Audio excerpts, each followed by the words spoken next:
بيقولوا إن قبل رمضان بكام يوم الدنيا بتتبدل من غير ما حد ياخد باله. الشارع يزحم، المحلات تنور، والناس تمشي مستعجلة بس في عيونها حنين.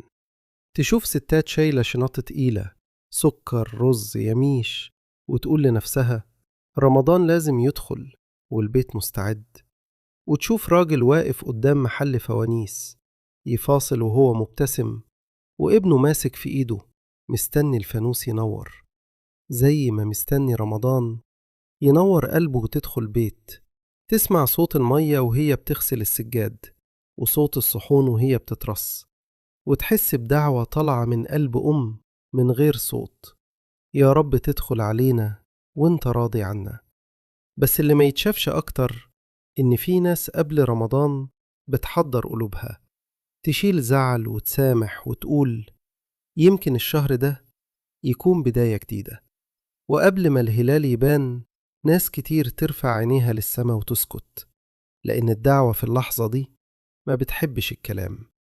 يا رب بلغنا رمضان وإحنا بخير، ولا ناقصين حد، ولا شايلين في قلبنا وجع. وساعتها رمضان ما يدخلش في التقويم، رمضان يدخل في القلوب.